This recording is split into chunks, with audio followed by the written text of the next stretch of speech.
Now, when you do go to spring training, are you going to bring your chinchilla and your turtle? My dad tell you about it? The SEC is, God, they hate fat people. I mean, I get crushed for that. You know what I mean? And it's like, come on, man. Hey, just the South, bro. You got a bunch of food down here. Like they should. They're all fatter than I am. Players, look at Lloyd. You know what, Lloyd? You're looking for a recruiting coordinator, coach. I'm here. Yeah. He was like, I'll piss my pants right now. No way. We're wearing gray pants, long gray pants. He goes, I'll piss my pants right now. Good evening, good evening. Welcome back to Mik'd Up. Today is Wednesday, February 8th. The boys are in here, man. We got Jay Mitch, we got Lloyd. We got a great show for you today. Long day, but we are ready to rock. Let's go through the Heineken headlines. If you're watching the State of the Union address last night, that's great. I'm happy for you. I was flipping back and forth. Majority of my focus was on LeBron James because I wanted to watch history be made, and he made history. LeBron breaks the all-time NBA scoring record. We will get into that as the show goes on. I know a lot of people have a lot of opinions on that. I have my own opinions on that. I will let you hear my opinion and my perspective on it. I know Jay's got some, Lloyd's got some. I think we're all in agreement on where we go with this. Cam Thomas becomes the youngest player to have 3 straight games with 40 points. That is LSU basketball. Cam Thomas. It's nice to talk about LSU basketball in a positive light. He is since Kyrie has left, he has been balling. I'm happy that he's getting this opportunity. He kind of went through a stretch around the same time last year where he was just putting up a ton of points game after game after game, and then he just, Kyrie comes back. I think Kyrie was hurt, comes back, and then his role kind of diminishes. His role is not going to diminish. Kyrie is not there anymore. He's in Dallas. So Cam Thomas makes, if you would just want to watch the NBA to watch LSU guys, he's a guy to watch because he's exciting. He's scoring, and he's not like he's shooting at a 35% clip either. He's shooting like a 50% clip right now, maybe more than that over the last 3 games. Saints have been in the news a lot lately. Obviously, a bunch of coaching changes. They are keeping a couple of their coaches on staff. They did not lose them to Sean Payton. And Derek Carr is visiting with New Orleans, which means, and we're talking about this off air, which means he has agreed that if everything works out and it feels like it's a fit, he has agreed to accept a trade to New Orleans. The Raiders said that the price tag on him is a 3rd-round pick. I think that's pretty fair.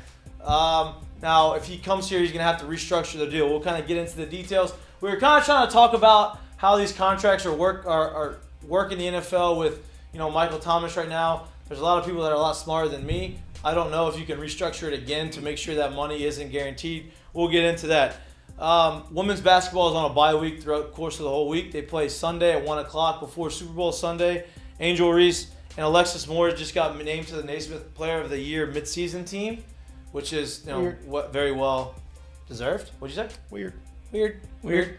I was talking to our friend Joe Schwartz. He says that he likes their change. It's going to be a battle. They're going to have to win on the boards. They're going to have to prevent South Carolina from getting out in transition. He thinks that if they can dominate on the boards and they can slow the game down a little bit and play a half-court game, he likes their chances. They don't scare him. This isn't coming from Kim Mulkey because I know a lot of people love the whole Dawn Staley, Kim Mulkey stuff. It's not coming from Kim. It's coming from Joe. He thinks that the half-court sets benefit. He's not scared of their half-court set. He's more scared about them getting rebounds, getting out in transition, and kind of running and gunning. He believes that if they stop that, they have a chance. We'll get more into that. LSU basketball plays tonight at 8 p.m. They are not as exciting at this moment as women's basketball, but they play Mississippi State. They look to snap their 10-game winning streak. I'm hoping that that happens because, they like to see them. Super Bowl is Sunday. So we should have a little Super Bowl talk as well. But those are the Heineken headlines. Maybe are you gonna have a Heineken Silver for the game? Maybe. I kind of want one now. You gonna shotgun another one? You want another? I don't know if you should shotgun because we saw how that went last time. I don't know. I feel like you got to redeem yourself. You can have a drink. I don't think you should shotgun it. The way it went, I'll enjoy this one. I think you should chug it, but maybe not shotgun it. The way it went last time, I can do. I can do anything. I know. All right, fuck it. All right, go ahead. Go for it. There. Oh, that's much better. 1, 2. Open 3, it up a little bit. You know what I 4, mean? 5, 6, 7, 8, Okay. 9, Okay. It's 10, now it's starting to drip. 11, now you're struggling a little bit. 12, It's pretty good. 13. 13 Not bad. seconds. I'll give you Not 13. bad. 12 and a half seconds there. How was it? Was it good? Delicious. You It was can't very do that delicious. With a regular one. with a regular one. Right. You can only do that with the silver. With the silver, why? Because the silver's lighter. It's got Lighter. 95 calories. It's pretty crisp. I No, res- that wasn't even cold. I know you don't necessarily need a cold beer. That was room temp. That's But the I old respect fraternity how days quickly in you the- turned around and gave me a full sentence. That was quick. I Oh like yeah, that. No officer, doubt. I'm fine. Respect that. You've been, look, you've been Walk the around straight before. line, kid. Yeah, You've been around before, but It's just breakfast. It's a very good beer. It's It a is. very light beer. It's something that you could Easy to drink, easy to drink, easy to pour. Yeah. But it's something that I think it should be in the rotation at tailgates, especially with LSU baseball coming up. We'll get into some of the LSU baseball conversation throughout the course of the show. They are 9 days away. They are the typhoid days away from opening day, and I was looking at the schedule. I was looking at the weather, and you see the weather outside now. It's kind of rainy or whatever, but earlier it was warmer.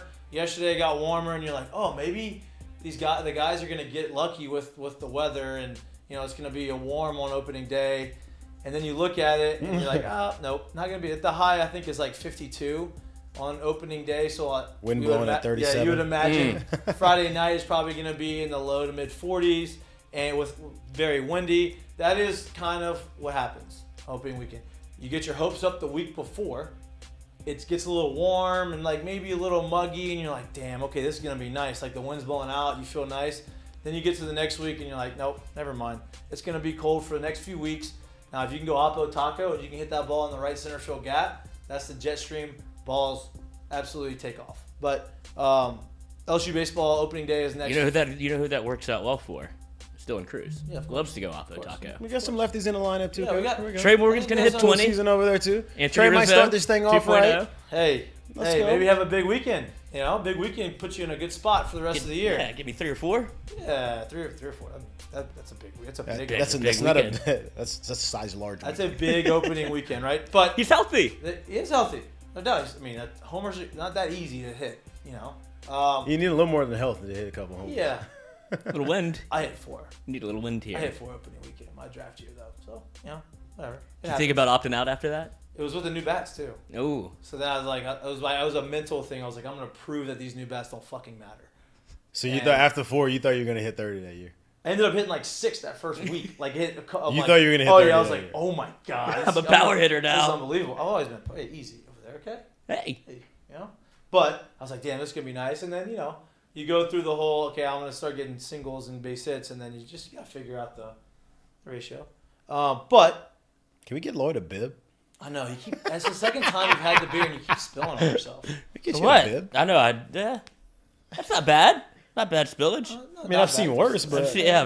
The last time you did Sloppy. it was worse. But they are. Jay spoke about it a little bit on Monday. This week. He tries to simulate the game times, right? He wants to simulate the game times of the scrimmages this weekend. That the season is going to be next week. Thursday's scrimmage got canceled because of the rain, and so now their preseason schedule changed up a little bit. If you want to go watch the guys before the season, kind of like their dress rehearsal, they play Friday, Saturday, and Sunday in Alex Box. And next week it is preparation for opening weekend, which I will be in attendance for the opening day. I'm gonna be bundled up, depending on where I'm sitting, but I'll be bundled up. I'll be there, and I think Lloyd, hopefully you'll be there. I'm working on that for you. That would be awesome. Yep. Jay, you gonna be there or no? yeah, I'm gonna be there. Yeah, the whole squad. We should do a little, to get the squad The together. whole squad. Are you going? The whole squad's gonna be there. There's no way you're doing the scrimmage. The scrimmage. Oh, on Friday. Yeah. Oh, I was thinking about it actually. It just depends. Maybe just wait till Saturday. It just depends on The on weather. what's happening. Yeah, it depends on the weather. It depends on what's happening. But baseball season's on the way and it's exciting. We do have a little controversy in the chat. Not controversy, but just a couple questions. Yeah, but wait, not yet. I'm about to get to that. Oh no, it's not about. It's about the topic we're talking about right now. Ask Mikey and Mitch. Yeah, we can do we- that. we But use I was that for gonna, the Ask Mikey and Mitch though. Can we do that? yes, so I'm gonna base a poll around it. I just wanted to see Okay. who leads the team in home runs. Who would your 4 be if you had to pick? The 4 guys. 4 guys to lead the team in homers. Whoa. Okay. Like I mean- pick 4. Yeah, there's as many as you could. We could do Oh, less. like 4 to put in the poll. Yes. Okay. Okay. So obviously the top 2 would be Dylan Cruz and Tommy White. Put those 2 in there, right? Right. Leading the team. Because who did it last year? It wasn't Dylan Cruz, was it? He hit 22. Was it? Yeah, I think he did. Joe Bear hit Joe 20. Barrett's- No, Joe Bear hit Yeah. 18. 18. Yeah, You want to put him on there? I would. I'd put him on there. I mean, he had 18. You might as well put him back in there. And then, let's see. If you want to add one more. I know. I'm trying to go down Dugas? my head. No. Put your boy. If you want to put your boy in there. Trey? Put Trey in there if you want to put him in there. I don't think that he's I don't gonna think be- he'll win the poll.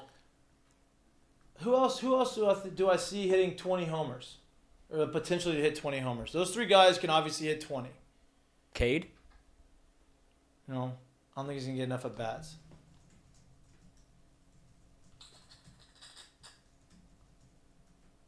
Skeens? No, I don't think he's going to get enough at bats. I was thinking of that name too, and I was trying to find what he did last year because I was thinking to myself, He like, had 11 last year. 11 last year. How many at bats?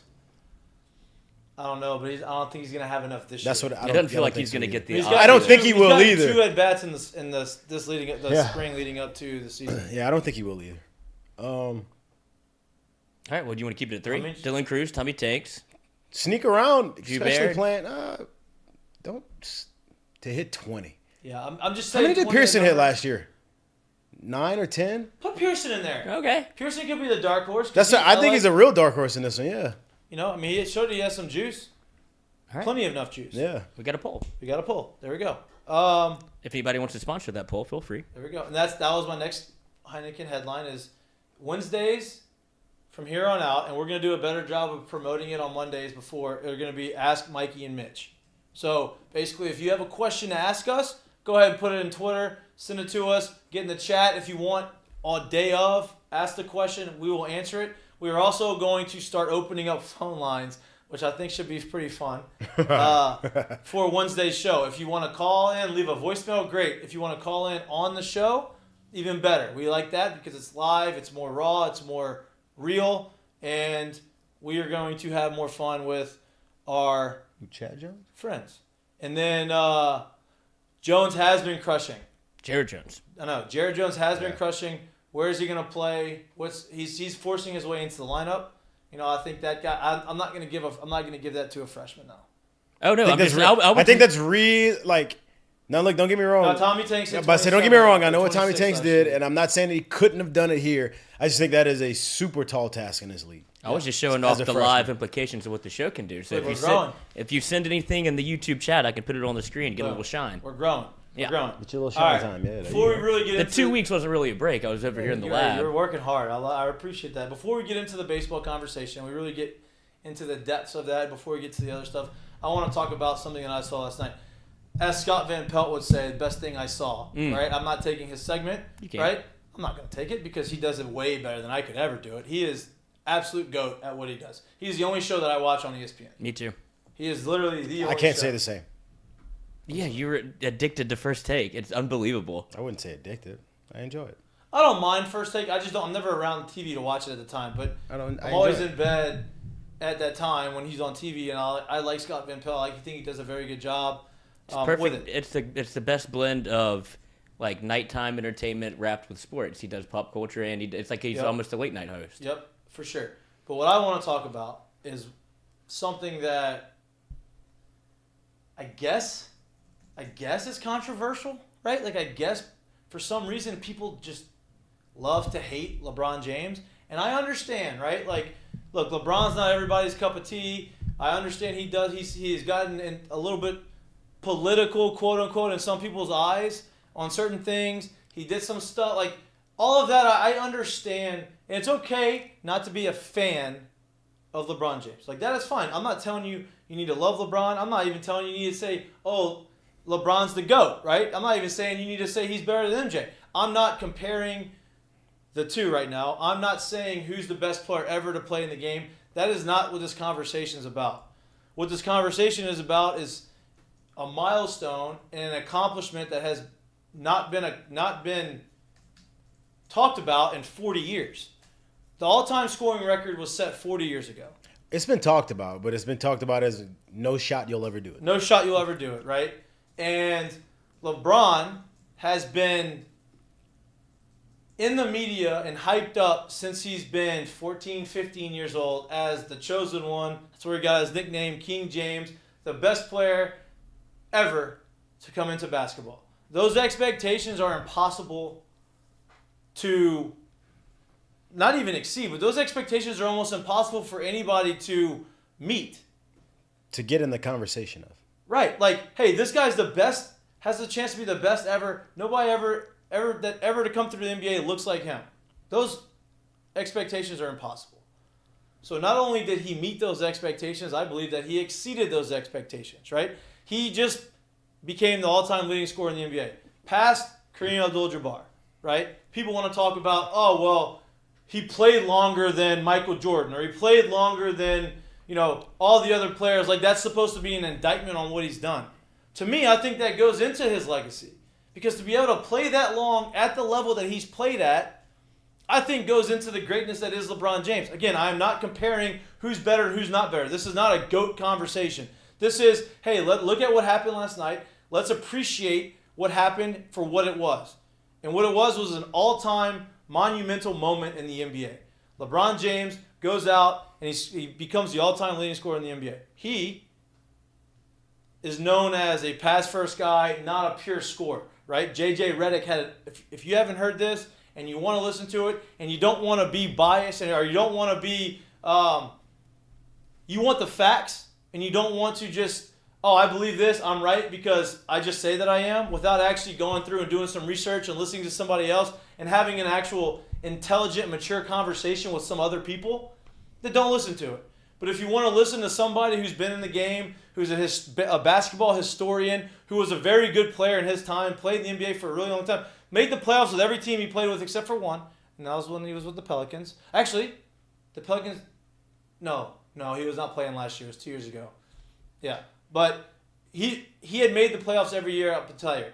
My whole point is he is a very credible source. He is somebody who is not biased towards any particular player. He loves the NBA and he loves basketball, and he was talking from a point of, hey, I've played and I'm a fan. Let me tell you. And he spit out some stats, and basically he said all this stuff that the people are talking about LeBron James not being able to do, or indictments on LeBron James, they're just saying it because they don't like him. They're not factual. LeBron James isn't a scorer. Well, LeBron James averages 30 points a game for his career, right? That is top 5 all time. Elgin Baylor is ahead of him, and so is who is the other one that's ahead of him? Ahead of who? No, there's 4. So it's right, but the other two that are like Elgin Baylor's like .016 points ahead of him, and then it's Durant. And Kevin Durant's like whatever, like .14. Yeah, very very small amount. So basically, they all are averaging the same amount of points. So he's basically top 3 in the NBA all time in scoring average, and MJ I think is first, but it's not by a lot, maybe 0.1 points or something like that, maybe 1 point, whatever it is. So his scoring average is 30 points a game. Let's say third all time. He is top 5 and top 10 in any offensive category that you could possibly think of, right? So the critique on him of not being able to score. The only top 5 passer and scorer. Right. There's only one. Right. And look, he's done some things maybe to rub people the wrong way, but he's done things the right way on the court. He's grown the game of basketball. He has been a steward for the game of basketball. He has changed the game of basketball, similar to the way Michael Jordan changed the game of basketball in the 90s. Again, this is not a comparison on who's better. This is just a comparison based off of what Jordan did for the game, same way what LeBron did for the game. So to go out and say, oh, I hate LeBron, and I'm not going to give him credit, I'm not a fan of that, right? Look, there's things LeBron does on the court that I'm not a fan of. There's the things that I'm like, oh, got poked in the eye last night. Oh, yeah, maybe you're trying too hard, or maybe like you're searching for stuff. Like, I get that. But what you can't deny is his talent and his ability, what he's done on the court, and the records that he has broken, the records that he's going to continue to break. He's going to play for 3, 4, 5 more years. That scoring record, I don't think is ever going to be touched again. It'll be LeBron's record forever, and I think that he deserves his flowers. And if you looked on Twitter, you looked on the internet last night, people were hating on him and hating on him and hating on him. And listen, for what he's done on the court and him as a basketball player, cannot hate on him. If you want to not like him for something else, that's okay. But you got to take a step back and say, you know what, I can't deny what he has done. And that's my take. I know, Jay, you kind of feel similar. I want you to give your side of it or your take and what you think about it, because I don't like haters for no reason, right? Yeah, I mean, like, for me, you can sit here and you can go back and forth and you can nitpick with things when it comes to comparing him to Mike all you want. That's on you. Do what you want to do with it. But I do think there's something to be said for, like you said, for someone that's 14, 15 years old to be tabbed as the next up-and-coming star, aka as the king, aka as he should be the best player basketball has ever seen by the time he ends at 14, 15 years old. And then here we are 20 years later, and you're like, wait a second. Numbers say he's right in that category right now, right? So I do think there's something to be said for, like you said, you may dislike some things he's done off the court. You may dislike some of the antics on the court. But we can't deny that his name has been squeaky clean, right? He's been an ambassador for the game. He's done a ton of good off the court and on the court, and the numbers speak for themselves. So if you can't sit there and at least acknowledge that for what he is and really look at it as he is 100% one of the best, if not the best, to ever play the game, you're just not being very truthful. I think the best way to say it is if you don't want to get into, obviously, you bring up LeBron James, Michael Jordan gets brought up. Michael Jordan, LeBron James get brought up. You can just say he's one of the top 2 players in the sport of all time, and then you can kind of put that conversation to bed. Doesn't have to be one. Right, and people want to talk one or the about, other. That's where he's put himself. Right, you don't talk about rings like MJ won 6-0, 6 MVPs, all that stuff. I get that. LeBron's got 4 rings. It's not like LeBron has 0, right? Yeah, LeBron has lost a few times in the finals, but he's gotten there a bunch of times. We're going to punish him for going? Yeah, right. He's gotten there a bunch of times. He hasn't won it. He's not undefeated in NBA Finals. That's okay. If it was about rings, then Bill Russell would be the greatest player ever. Exactly. Right? Robert Horry. It's not just about rings, right? Like that's part of it. Like you have to be a championship winning player to be considered, but he's won 4. And who's to say he doesn't win more before his career's over? Like he has done enough to be considered that. And like I said, this conversation isn't about who the best in the NBA is. For me, it's about people hating on an accomplishment that is a lifelong dream just because you don't like a guy. And you missed out on a fucking awesome night last night. I felt like I was watching history. I felt like the attention should have been on it the way the attention was when Barry Bonds was breaking the home run record, right? Like as much as you may have hated the person he had been in the latter parts of his career and all of this, you were watching. If you were a sports fan, you were watching Barry Bonds try to break the record. I felt like that's what it should have been last night. And honestly, I didn't know. I was real curious to see, because Kareem was a Laker, especially when he broke at the end of his career. He was a Laker at the end of his career, yeah. Mm-hmm. Because Kareem did everything in LA and he did what he did in LA. I was really curious to see like how the LA crowd would take to LeBron being in that same position, and the reception I thought he got was unbelievable. And I feel like if they can bring him in and take that, right, I don't know how anyone else can. They've seen Kareem's, they've seen Kobe's, they've seen Shaq's, and they still love them the same way. And I think a lot of people look at it this way, and look, I think you can look at it this way. I'm not saying this is an indictment on LeBron, and people look at it like, well, LeBron doesn't have a team that he can say this was his team that he played. He can't say, oh, he was a Laker. Yeah, but I think every team he was ever on, you would say was LeBron's team. No. I know that. I know you know that. You know what I mean? I'm like adding to your point, right, because it's easy to say, oh, Kobe was a Laker. Right. Okay, but when LeBron was a Laker, it was LeBron's teams. And when LeBron was in Miami, it was LeBron's teams. Right. When LeBron was in Cleveland, it was LeBron's teams. Right. But I think what people are they try to say, and I'm not saying it's the right way to go about it, is to say, oh, well, you know what? He was in the Heat. He was in he was in Cleveland for a while. Then he went to Miami for a good amount of time. He went back to Cleveland for a little bit. He was at 4 years, right? Yeah, 4 years, college career. 4 years. Yeah, that just took a. So finally, he did his college career 7 years after he went back. Started. Yeah, and then and then he's in LA, right? So like they say, oh, doesn't take away from his greatness, but they say it's hard for them to like, oh, he can't claim a team, whatever. I'm like, no, he doesn't need to. He can claim the NBA because wherever he goes, he creates a winner and he does the things that he needs to do. And listen, you don't have to like him to respect what he does. He'll be the next player in LA to have 2 jerseys retired. Yeah. People will talk about, and this is I'm stealing this from JJ Redick, because JJ what he said and how he said it and the way he went about it, I think is the best way to talk about it. Is people nitpick LeBron James because he's one of the greatest, right? He's very good, he's very talented, and he's been in the NBA and the media's conversation. He's probably done one of the best jobs of transitioning from player to media, with still keeping the player's perspective. Right. And so people talk about, LeBron James isn't clutch.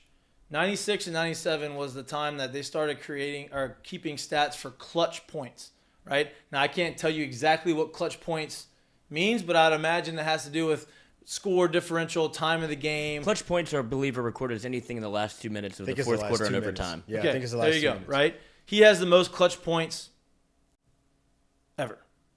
Yeah. Right? So, and this is from 96, 97. So, obviously, there's some other guys. Like, I would imagine that if they started keeping clutch points in the 80s, Michael would probably be in that same situation. But you still got 3 years of Michael in there. Right. Right? So, Kobe's second behind that with 2,000 clutch points. LeBron's got way more than that. Right? Then they say, he doesn't do it in the playoffs. He's got 5 buzzer beaters. He's got second most game-tying or game-winning shots inside the fourth quarter or overtime. He's got 5 buzzer-beating winning shots in the playoffs. That's the most in NBA history, right? And so, he can't shoot threes. He can't shoot threes. Well, he's 9th all-time in three-pointers made. So my point is, he can do everything, and that's what they pubbed him being able to do when he got to the NBA, and he's proved that. And I am not saying this to say, he is the greatest player ever to play in the NBA.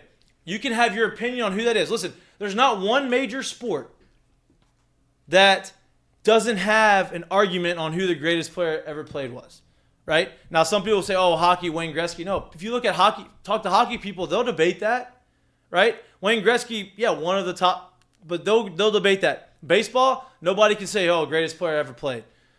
Football, nobody can say, maybe Tom, but then there's debate. Is Tom the greatest, right? Like Joe Montana. Like, they have debates in every league. So that's fine to have an opinion and fine to have a debate. What I think is not fine and what I'm against is trashing somebody and hating on somebody just because you don't like them and not realizing the accomplishments that just happened in front of you. Now, if he did something terrible and awful and, okay, but he hasn't. Well, no. I mean, even if he did, we were talking about this a little bit before the show, and there's been 2 people, maybe 3, in the history of sports that have had these labels placed on them early in their life where they said, you're going to be the best ever do it. There's 3. 3, I would say. That I know. I'm sure there's some. You could probably, But Wait, who's the 3 you're talking about?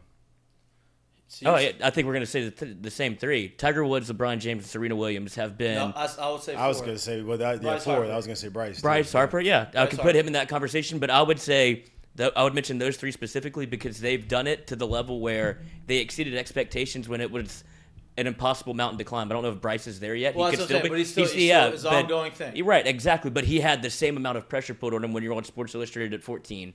And, Tiger Woods was on the Johnny Carson show when he was 3 years old. Yeah. Right. And they're like, this guy's going to be the best to ever play the sport. Right. And I feel like LeBron has gotten to that precipice of just being in the conversation to Michael or LeBron, regardless the expectation placed on him, he surpassed it. And Tiger Woods did the same thing. I think it's funny because it's, for just like you're saying, what every LeBron hater says, like, look, at the end of the day, go ahead and have your own opinion, but when you're given the facts of stuff too, please put that into account of how you think of the situation. So in the sense I'm saying this is, I think it's funny how it wasn't really until last year where people was like, and like the end of last year, people started looking up and being like, whoa, shit, I think LeBron might have a chance to break the all-time scoring record, right? And this is for somebody who for 18 plus years was not clutch, not a scorer, pass first guy, doesn't do this, and next thing you know, he's the all-time leading scorer. Kind of funny you sit here and say he's not one of the best or the best, and you don't recognize what he's done as a scorer after you heard these kind of stats come up. It's just because I don't think of LeBron as a scorer when I think about his basketball game. I think of him as. That's my point. But I know that's what's crazy. He's like, well, I hold the record for the most points in all time. And when it's all said and done, he's gonna hold that record probably by like 2,000 points. The longevity thing needs to be cut out of the critique I think. And it needs, right? well, it needs to be cut out too because I didn't even realize it. But until last night, didn't realize that Wilt played. I mean, I keep saying Wilt. That Kareem played 20 years. Never heard one person say, well, he holds the record because he played for so long. He said he was that good at scoring. Right. And so I think And LeBron's played 150 less games than him. And longevity to me is that goes into your legacy. Like LeBron posts up every day, right? He's played for 20 years since he's been 18 years old. He's been in the league since he's been 18. 20 years in the league, going out there every day with the expectations higher than anybody else in the NBA. Hey, older expectations, LeBron's going down. No, he's not. Like, his numbers are the same throughout his entire career. Well, let's talk about it, too, because let's be honest. I don't think a lot of people understand this. When it comes to longevity, right, there isn't a player out there that can't tell you a couple things. They probably stopped playing because they stopped getting an opportunity to play. That's probably one of the reasons. The second reason is they stopped playing because their body just couldn't hold up anymore. The third reason they stopped playing because they just no longer had the passion to go out there and do what they needed to do to put themselves in position to be able to play at the level that they played at, so they stopped playing. For him to be 20 years in and to still be able to do all three of those, and then the fourth one being able to, he's averaging 30 a game this year.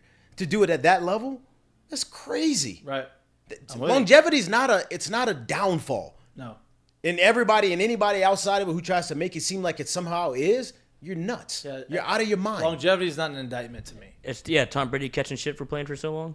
No, exactly. Ever. You don't hear one person saying, "Oh, Tom's the only he holds a record just because he played forever." No, you only say Tom's a GOAT. Yeah. Again, I can't believe he's doing somehow when you talk about LeBron, that becomes his downfall. And look, he's done a lot. He's done a lot of stuff off the court, like positively, like positive stuff, to where he's created his own empire off the court, businessman, doing a bunch. He's brought his close friends with him, and he has elevated the people around him to become successful and be experts in whatever field that they are doing. Like, to me, that's admirable, right? Like I said, you don't need to like the guy. All right, you can say the same thing about a lot of people in history, right? When you're that famous, I don't like him. Yeah. Right? I don't like this guy. Well, okay, it's fine not to like him, but look what everything he's done, right?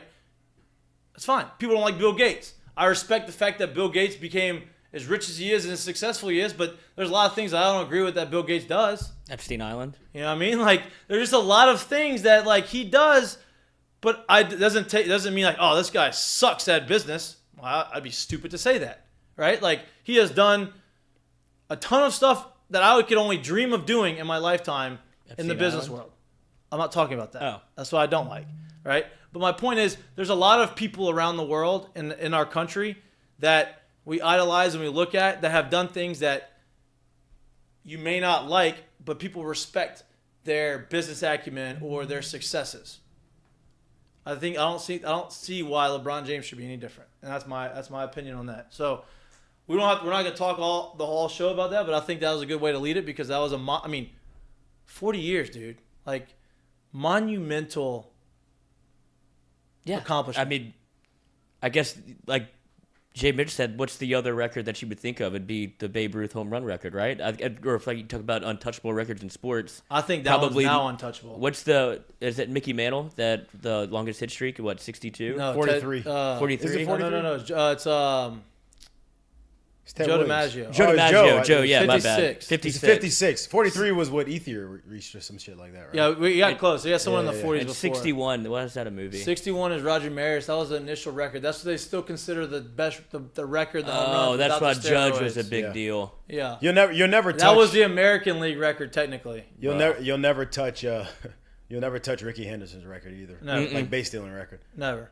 They came with this. You saw that on Twitter? What was it? Like, you was could like, steal you could steal 50 bases for the next 20 years. Yeah.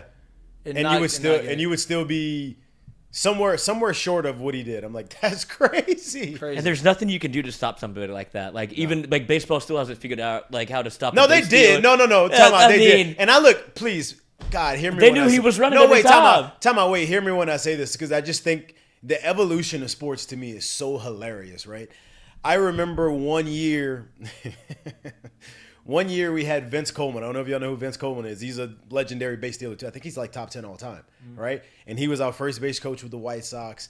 And he came in and he was so adamant about Stealing bags, right? And it was in spring training, so he just wanted everybody just run. I remember I was on first base one time, and at this point now, like it's kind of become a science. Like if he's below 1-3 to the plate and the catcher's below Pop a 2-2, time. You ain't going. you're probably not going, right? You think that mattered to Vince? We knew it, bro. We had guy on the mound slide step. He was maybe like high 1-1. Catcher had a good arm. He was like a 2-0, right? Pretty much shut down City. Bro, 2 pitches in a row. I get a big lead, take a secondary, come back to the bag. He kind of was like looking at me. 3rd pitch, get a big lead. Secondary came back. Kind of like gave him like a little jump just because I didn't know if he was going to keep slide stepping, right? Came back to the bag. He looked at me and goes, "What the fuck you doing? Run!" I go, "Are you crazy? You want me to be thrown out by a mile right here?" Like, no, I'm good. I'm not going. So my reason for saying that is because slide step, you go watch back in the day, dude. That wasn't a thing. You're right. And if you see a guy now who's like a 1-6 and is super slow, that was like everybody out of the stretch. Like they all had the big crazy, and they just never did it.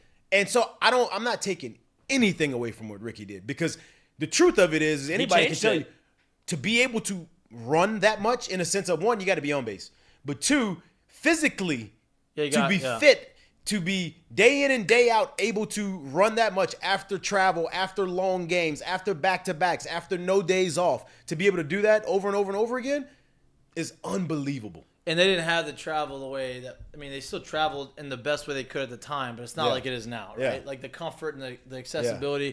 Now, I think what made Ricky Williams so impressive. Ricky Williams. He was impressive. He probably could have stole some bags too. Yeah. What made Ricky Henderson so impressive was when you see a lot of guys that steal a ton of bags, right? You see them as just base stealers, right? The best base stealer that I know that I've seen recently was Billy Hamilton. Yeah. Right? But Billy was known as just being a base stealer and could run in the outfield he couldn't hit the ball. Like, he wasn't a guy who was going to scare you at the plate, hit a bunch of homers, drive the balls in the gaps. No, he was going to get on base. He was going to steal second. He was going to steal third and maybe steal home. Right? And, like, that was what he was. Ricky Henderson was not just that. Ricky Henderson hit like 300 plus. Maybe 400 homers. I know 300 plus for sure. Yeah, 300. So he's a 300 guy, right? So he had some juice. He was a guy who was electric on the baseball field. It wasn't just on the bags, right? And then people want to talk about Barry Bonds. Barry Bonds would have been a 500 guy without steroids, right? Barry Bonds may have been a 600 guy without steroids, right? Like, he was stealing 40 bags a year but hitting 30, 40 homers a year without the steroids. So he should be He should be in the Hall of Fame too. But that's a whole different conversation. But how do you even get on this conversation?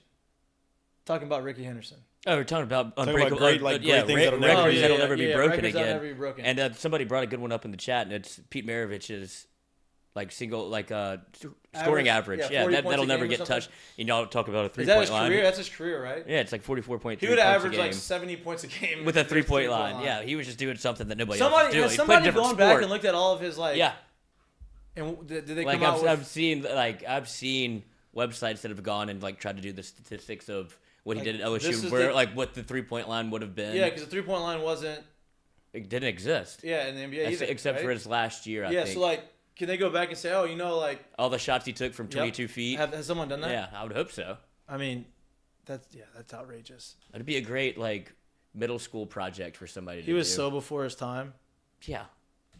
His game plays to this game.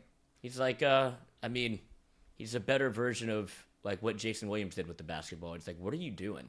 How are you going to throw one off of the elbow and you think it's normal? Yeah. You know how many coaches he probably pissed off? Well, but he's it works every time. Yeah, I have. Yeah, you saw how mad his coaches were. He hitting people in the face with behind the back passes. Yeah, he's too good for it. We're not looking. We'll start. Yeah, it was old white guys coaching. You can't do that. What do you mean? Bounce pass, hop step, pump fake, all that stuff. No, that's not how we do it. We're gonna go and flash this thing up a little bit, and we're gonna be the guy. Go talk to press. But yeah, to end the conversation, I think what LeBron did was it should be praised and it should be celebrated, and take your personal feelings for him out and look at the actual accomplishment. I think that's the most important thing. And that's in anything in life, really, right? There's things where there's some people where if they cheat to do something, or they're a bad person, or they do things that are, very, very just Oogie. heinous, you don't have to respect anything that they do because they're just awful, terrible people. But if somebody, just because you don't like the way somebody goes about something, because they have a different opinion on something than you, You just or put something, somebody down to prop somebody else like up. yeah, like you can't. Like to me, I'm off that. I mean, I've been watching LeBron James since he was in high school. I watched him play Carmelo Anthony. It's like Yep. St. Vincent St. Mary and Oak Hill Academy. He's been a part of sports my entire life, and it's been an amazing, to have that constant of somebody in sports that you get to follow for that long, and then also to get the bonus of the legacy of Bronny James and what he's basically basketball's first family is what he's going to end up being with LeBron James Jr. He's the Mannings. of Yes, basketball, exactly. kind That's of. what he's going to end up being. And the only other person that can say that is going to be Tiger Woods and Charlie Woods. We got to grow up with two of the biggest influential people in sports. And for me, watching LeBron in high school when he's at the McDonald's All-American game, and he's literally doing the dunk contest, and he's telling the DJ what songs to play. It's like, this guy's got it. He knew he was going to be a superstar from the jump. And it's he was already a superstar. yeah, that's what I'm saying. Right. To have that kind of control, be this is on ESPN2, Dick Vitale's here, and he's no, this is to own the moment, say he's not clutch or any of that, but you could tell the kid was born to be a superstar and embraced every part of it. And yeah, absolutely. And that to me is just, I think that's the only thing you really need to focus on. Yeah. Right? Is that. Pete So, would have averaged 57 points with the 3-point line. someone said in the chat, or you looked it up? No, I just looked it up. 57 points. A game. Wow. That's crazy. LeBron's career high is 61 points in a game. Pete Maravich would have almost averaged that. How nuts is that? How nuts is that? Crazy. All right. Let's move on. Next topic. Listen. You do not have to like him. But respect what he's done, because I think that's important. What I don't respect is how bad the Saints were this year and how miserable they were to watch, right? And how they're not doing anything to fix it. And how they're trying. They're trying, right? And that's the conversation that I want to have right now before we go into this. It's probably 15. We have 15 minutes before 7 o'clock hour, which we're going to take a small 30-second break. As we would do. We're going to try to do some. Give our sponsors a lot of. Gotta get paid. Gotta get paid. But they're trying to fix their situation. At the crux of their situation, the crux of their issues are the quarterback position. You like that word? Wow, what a word. That's a Lloyd word. The crux. Yeah, you like to say that a lot. Yeah. Is the quarterback position. Now, They say that's a hard one to figure out. that is a hard one to figure That's out. what I've heard. It's hard to find the elite guys. You see the way the league is now and how all these teams are bringing in these young guys, and you're kind of envious of that. And I am too. I want those young guys here, but I want the young guys like Burrow and Josh Allen and Mahomes and who else is give me another top, Herbert, right? Those guys. I don't want the Kyler Murrays where the system has to be created for him, or the Tuas where the system has to be created for him. Those guys are, my point is, those guys are very hard to find, right? The elite, young, talented guys, the guys who are going to replace the Tom Brady's, the Aaron Rodgers, the Peyton Mannings, the Drew Breeses. Those guys, the 5 that I just mentioned, are going to do that. But you're really putting Herbert in there right now? I think, yeah. I mean, I think as far as because I think that he can put him in a quarterback situation where I don't think the scheme has to be. He could fit into a bunch of different schemes with the talent level that he's got. I think Kyler Murray's got to be in a specific spot, right? Specific scheme. I think Tua's got to be in a specific. I think the scheme that Tua's in fits him perfectly. But I think that the other guys, I feel like they can be put into opportunity and situations and be able to, as long as you have a competent offensive. Well, that's where I would push back a little bit. Is Well, Patrick I was about to Mahomes say- fell in the perfect Well, situation. I was going to say it like this. But I think that those. I mean, okay, go ahead. Would you say the Bucs offense was successful this year? No. No. Tom was still third in passing No. yards. Right. My point is I think scheme would have helped him a lot too. I agree. Being the people around him. But scheme is part of it, Yeah. right? But I think it's a big part of it. I don't honestly. think that you could just put Kyler Murray on because there's multiple good schemes, right? 49ers have their own specific scheme that's awesome. That's the best example. Right? You have, I guess the 49ers scheme would technically be similar to what Miami, what they're doing over there because Mike McDaniel left San Francisco, went there. Andy Reid has his own specific scheme out there in Kansas City. And I feel like Herbert was in a scheme that was kind of like they're trying to figure it out. He's been good. I think that they're expecting him to take that next jump, and he hasn't done it.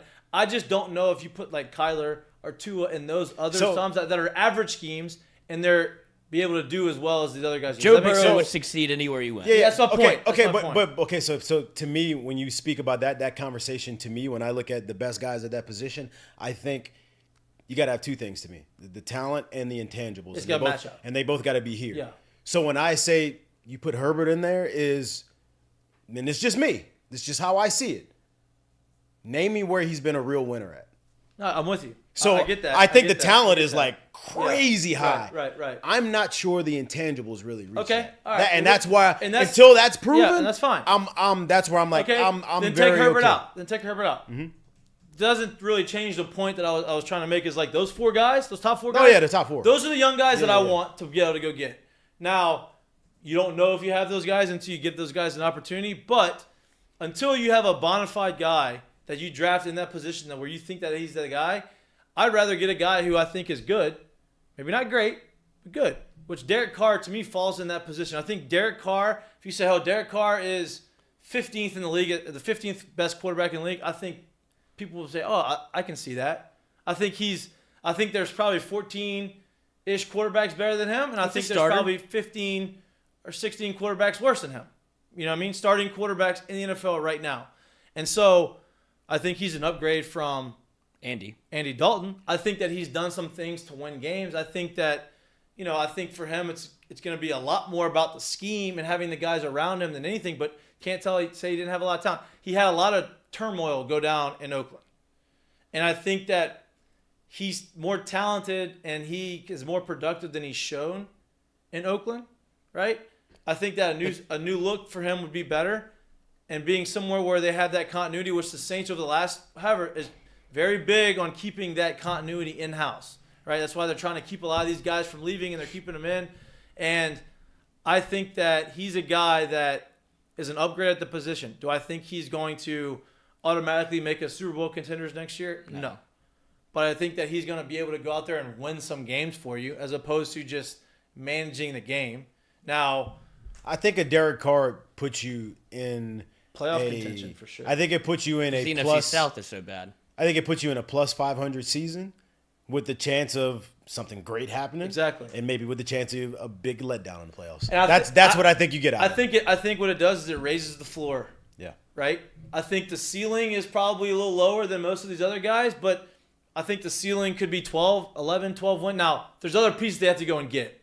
I'm just saying if they fill the gaps, him as a quarterback, he can go win 11 games. Because you see flashes. He almost reminds me of Nussmeier a little bit, where you see the arm talent and the flash, but it's not consistent enough to where you can be reliable. But right. if his good is great, but it's good is also could be terrible. Right. Like the way that he, like you said, the floor and the ceiling. Like the ceiling, whenever he's right, you saw the throws that he made in where were they when they played in like Mexico or what have you, where he unleashes 155 yards on the run and it's a dime to Devontae Adams, where it's like, oh my God, do that more. Right. But it's such a flash that you can't consider him to be but a tier one quarterback because not consistent enough. I think the floor of him isn't as low. Like I don't think that like the team's gonna be like terrible. Like they're not gonna be. Yeah, but the good is so like when it's right, it's so it's that's why I compared him to Nussmeier, because when he flashes, you're like, I could see why people are enamored by this, but then when you see the bad, you're like, oh, this is why you can't play him. Right, and I think that, like I said, a new place for him to go, like,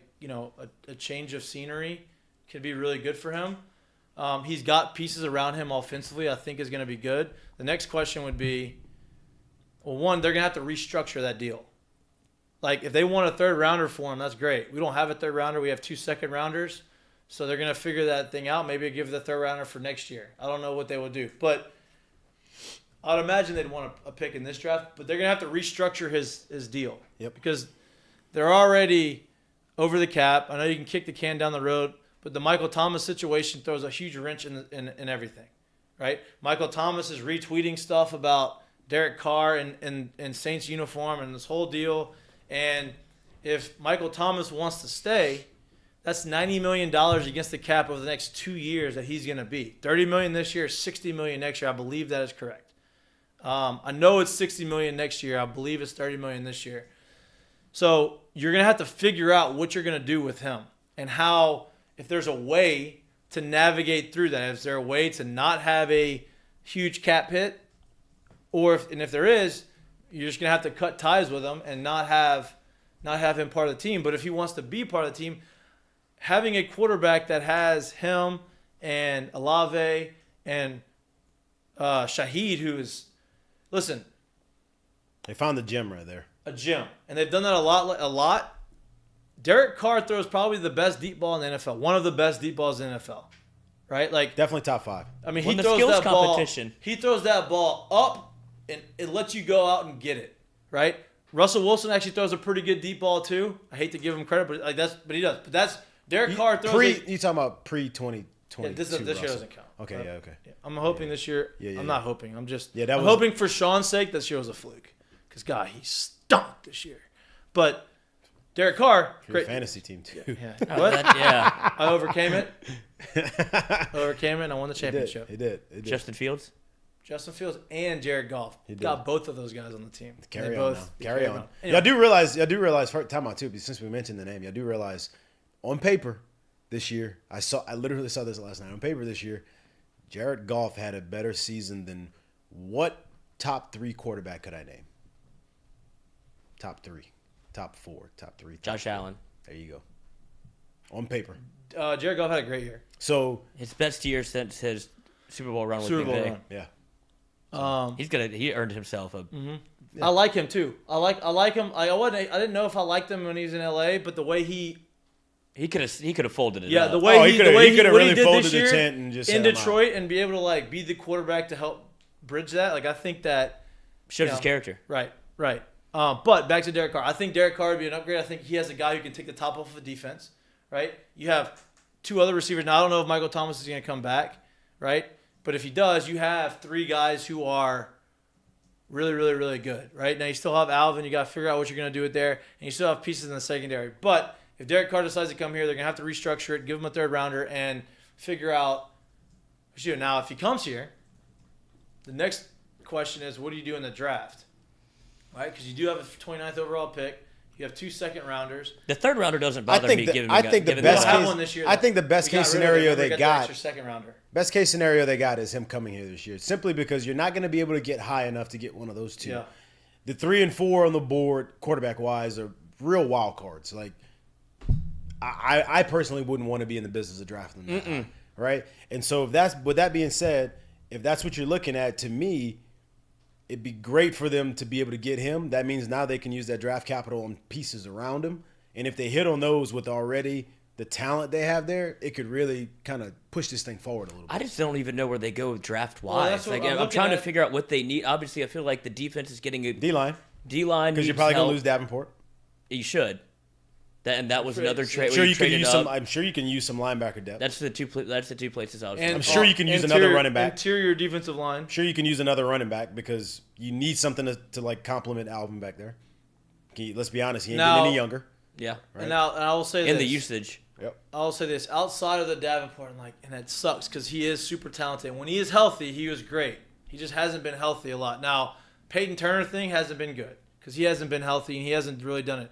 Hopefully, he can come out this next year, be healthy, and be a guy and like take over that spot. But it's hard for me to say Davenport was a bust. We had this conversation in the spring, I think. It wasn't a bust. I don't think at all he was a bust. You just wish you got more, but Yes. you realize what he is when Yeah, he's and on. he could go. He'll sign in free agency somewhere, and Huge. if he stays healthy, it'll he'll be great. no. He'll go sign a big contract now Yeah. in the sense of, but you just don't want to be the ones paying it. Right.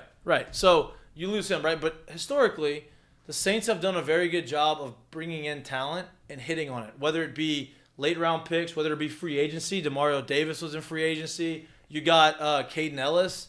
You got Werner they drafted. Like they're finding these guys, and they're very good, I feel like, at developing and evaluating talent. So I'm confident in Mikie and them trying to figure this thing out. Now, maybe they look at the free agent market and say, okay, the free agent market in this position group is very deep. So maybe we don't hit that in the draft early on. Maybe we try to find a gem and we go get somewhere else that maybe the free agent market isn't as deep, right? And so I don't know what that is. It's hard for me to say draft a running back in the first round, but Bijan Robinson is pretty good. Reminds you a little bit of Alvin Kamara, to be honest. Yeah, I just don't know if I want to say draft, take that first round pick that you had to get, that you just got. Here's my thing with it, because everyone talks about like don't draft a running back high. I personally think if there is a time where you're gonna spend big money on a running back, it is early, because we've all seen once you get to that second contract, that's when you cut bait. That's where you should be cutting bait. Right. Really. No, you're right. So you can easily look, and I guess the knock on drafting a first round running back is that you could probably find that production or more in the third or fourth. You can. I get it. Right. I understand that. But it also, if you got a guy there, I think, and he's a guy, and he can do top end stuff, I do think that is the spot you finally say if you don't have anything better, you take a running back there, because getting to that second one is tough. Right. And then when I mean that second contract. And you have, Nick Underhill was talking on Monday about, he doesn't know how healthy Ramchek's getting old quick. Right. He's young, and since he's under 30. Right. But his knee makes him feel like he's 34, right? Like he's struggling. So do you go out there and you get another tackle? Because if Ramchek isn't healthy and he's not the guy, then you lose both of your tackles. Right. That has been here forever, which has been, and you know it. Well, Ramchek was in the guy. same draft as Alvin Kamara. That's who they took with the first round pick. So Right. he's not that old. Yep. No, that's what I mean. But like, It's crazy when you have people like Andrew Whitworth that can play forever. Obviously, he's No doubt. a different breed, but left tackle you'd expect to have for 10+ years, and for him to already be, what is he, at right tackle? Like for him, yeah, he's the right tackle. For him to be You ever already stood next to Whitworth? he's a freak. He can't fit through this door. It's why he That's stays. what I said. Like I know And I'm not taking that away. Yeah. I'm just saying, like, he's one of those dudes where you're like, You that's should built exist. different. Yeah. I don't know what that is. Right. That ain't the same as everybody else. But And that's to not downplay all of the No, work that's why he's and a- everything yeah. he did through his absolutely, career. absolutely. Now, When you marry those two things, you get a Hall of Famer. you get that. You got 17 years at left tackle. Yeah. How you do that? 40. All of But you know how it is, right? You have to build your teams from the line, inside out, right? And so if they look at their offensive line, they say, "Oh, we don't like it." Maybe they go. Now they got Penning last year. Hopefully he is healthy, because when he was healthy and he started playing towards the end of the year, it looked better. He could Hopefully be it takes- huge if yep. they could get a big jump from him in year 2. Yep. Now I don't know who they go with, but they're gonna have options if they get Derek Carr, because they're not gonna have to give up a ton to go get him. It's gonna be interesting. I'm just literally- of the vein where It makes the draft interesting. I just to hope watch. if they do acquire him or any other quarterback, that you still keep those top 3 picks, and you can use it on 3 players or maneuver your way around in the draft. I however don't you see want. I don't see them. Obviously, we've heard some reports the Saints love to be aggressive in the draft and love to trade up. With those 3 picks and bundle them up, what do you get at 15 that you probably can't identify project. with? Right, and that's what I'm saying. I wouldn't go quarterback, because like you hit on, even if you were able to move up into the top 3, there's nobody that I see that I would look ahead of whenever you can wait a year, probably not be very good, and then you can bundle, if you want to be able to move up in the draft. Caleb Williams and Drake May are 2 quarterbacks that can change your franchise. Yeah, that's why I'm of the vein where you almost tank it this year. Yeah, but that's true. and But find a can't different tank. coach. but we talked about that the other day, and I'm so on that too. Tanking, it does way more than just hurts your record and gives you a draft. Like, you push out all culture when you tank, Absolutely. and it is hard to get that culture back to get to a winning way. That's you when can't- fire it And start like, over. and like Nick talked about the other day when we had him on, the way the Saints have this thing structured, they have to win because of how much money that they have on the books, because of how much money they have to move to signing bonuses. They need the cash flow, which the only way you get the cash flow is when you get warm bodies in the seats. And look at they need it. Look at the teams that he mentioned, right? Like San Francisco's never been a team that we're going to tank. Hey, we may not be a championship winning team yet, but we're going to continue to be good and put some pieces around and start winning some games until we find the guy, and now we're good. But right? they didn't leverage their future the way that the Saints have. That's why the Saints can't build it that way. But the Saints are, like, over the next few years, there's a way for them to get out. Well, I was of about that. to say, but what the Saints did for the last 15 was basically put themselves in a there's a position way where- to get. There's a That's way what to I'm get out saying. of it. The window closes at some point, and the window's closed. No, I don't. No, agree with that. It's definitely not. Look, I wouldn't say it's close. Drew Brees off the books. There's a not way to get past that. Like, if once they get off this Michael Thomas deal, they're going to be past the deal. They're going to be past the window's closed or we're kicking cans down the road and we have all this. They are about to get past we have all this money over the cap. Like, no, the window's not closed. Not closed. It's not closed. Would I sit here and say that I pick them as one of the top 5 favorites? Hell no. But I don't think at all that the window's and you can closed. never. But if you say we're gonna tank or we're gonna do whatever, you're gonna turn into the Jets. You're gonna turn into what the Giants were for so long after Eli. Yeah. You're gonna turn into these teams that aren't. Just because you tank and you get a first-round pick, the other people around that quarterback suck, and that guy could be ruined. Yeah.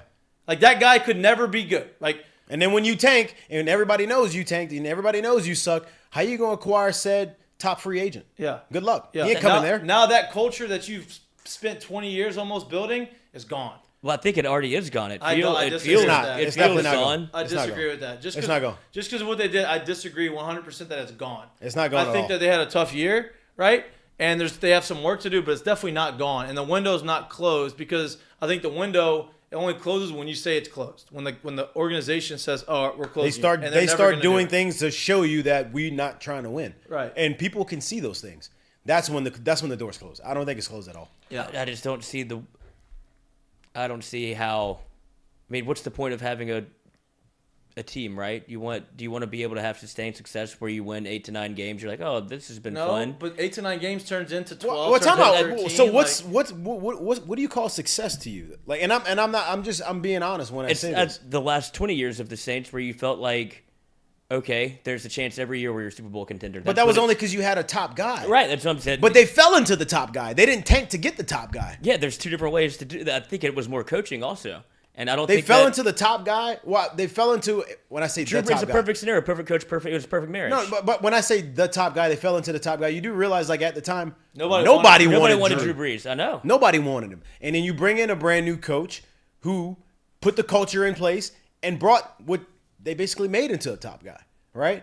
That's what I'm saying. I think there needs to be, in today's NFL, it feels like you've got to be have some sort of pulse offensively because that's what the game has changed to. But I think that's what they can They didn't do anything. Pete Carmichael's going to run it back. Last year, but I'm saying I think they can still do it without tanking. What is tanking going to do? You're not going to get any pulse by tanking. Just because you got Drake May doesn't mean you're going to have a good offense next year. Does not mean that. You start rebuilding and then you What if Drake May turns into Zach Wilson? Well, no, that's what I'm saying. You have to, and you know why Zach Wilson looks like that? Because they have a defensive coach, and that Rob Salah is worried about the defense.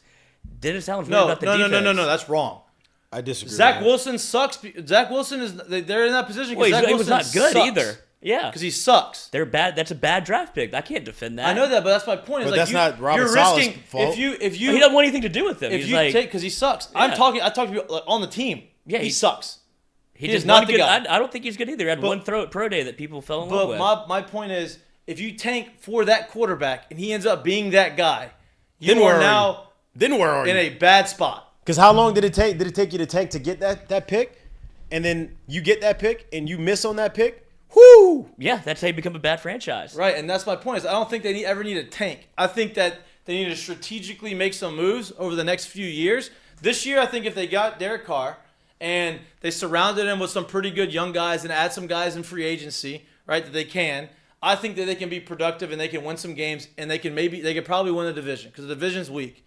They make it to the playoffs. They make a move. They go to whatever. Okay, now we're going to add this. Now we're going to get this next guy off the books. Once that guy's off the books and our salary cap gets in a position where we want it to be, we can go and do whatever we want, add whoever we want to it. I just don't think you ever need a tank. But, and I believe that they think the same way. Look at the two. Look at the two Super Bowl teams right now. Which one of them tanked to get where they were, to get where they are right now? Neither one. And they both went through some tough years, but they were always trying to compete and win games. The blueprint is not tanking. No, that's where I think the reason I say tanking is because I want to almost bury the book on the Saints, and you get somebody that you have to bring in a new coach in my mind, and then you pair him with a new quarterback, and it's like, okay, this is exciting again to where, I mean, the Chiefs, Andy Reid is one of the best coaches in NFL history. He was fired from the Eagles, and he was on the street for 5 days before he got signed with the Chiefs. No, and that's what I'm saying. So coaching matters. Then they fall into Patrick Mahomes. He was making Alex Smith look good. But I understand. But they wasn't losing their way to get into. No, they got they fired their coach and then they found a new one. Yeah, but okay, That's but what I'm saying. You have to make some sort of change. I know, this. but Well, what first you're off, saying let's is, not talk what you're about- saying is two different things. Tanking and firing a coach are two different things. That's what I'm saying. You got to make a decision. No, Okay. no. You don't if have to you make it fire this your year, coach, though. that's fine. That happens. Tanking doesn't. Tanking it are two doesn't different do things. It. Two completely two different things. Tanking and firing a guy, two different things. You- Do you think Andy Reid was going to go there if they didn't have any pieces in place? No. You know what bothers me about the Andy knows he can win. time He's a out. good coach. No, Time but out. You know what bothers He's me not about going to a losing situation Listen, when you're in that let me position. say this. You know what bothers me about the idea of tanking is that everyone thinks tanking is like the thing to do, and tanking is a successful way of turning a franchise around because of two franchises that were actually able to do it, and one of them's won multiple championships. The other one still hasn't won a championship, but now they just have Who? In football, you mean? one's in football, one's in basketball. Now they have a perennial MVP candidate, and they still haven't won a championship. You talk about the Astros, who tanked for a while and was somehow able to hit on the Bregman, Correa, Altuve picks, right? And then now they did some other things too, but like they hit on those three picks. For you to hit on three picks like that is in Springer. For you to hit on picks like that is hard. That's one, right? So that's one team that did it. The next team that did it was the Philadelphia Sixers, right? Like they tanked. It was always a part of the plan. This is what we're doing. They're gonna tank, and they end up getting Joel Embiid out of it, and they end up having a good team now. Ben They still Simmons, Markelle but they Fultz. still haven't won anything right now. Exactly. My point to it is everyone thinks tanking is the way to go because they watch those teams do it and they think, oh, they've climbed. Tanking don't do shit, man. Like it's hard. It's really hard because you still got to hit on those picks, and then once you hit on those picks, now you still got to bring the rest of the players in after. And then if you want to fire a coach, it has to be an enticing enough of a place for the guy who can put them all together to come. And if it's not, and the coach, they're not going to do that. Sean Payton needed a job. You hit on Sean Payton. It's hard to hit on a young guy who you think is going to be good. You see a lot of teams try to do it, and they haven't done it. So I don't know. I think tanking is – I understand the on-paper concept of tanking. I just don't believe in tanking. And I believe that if you continue to do things the way you're trying to win, and you keep surrounding your people with the picks, you're eventually going to find the right combination, and you're going to get the right coach, and you are going to win. I'll say it like this, and it's so funny because like this will hit home for a lot of people listening to this, right? Is you think about Cincinnati when they drafted Andy Dalton and he took over as the quarterback, and they get AJ Green there. Andy Dalton as a quarterback was started 2011. 9-7, 10-6, 11-5, 10-5, 10-3. Do you think they were tanking at that point? No. Then he starts going 6-9, 7-9. Then he has another bad year in 18. He goes 5-6 and probably got hurt or something for the rest of the year. Then the next year he goes 2-11. He probably got hurt. You know where he was after that? Or he got benched. On the bench. Because guess who was playing? AJ McCarron. And guess who came after that? Joe Burrow. You think they tanked at any at that point? AJ No. McCarron.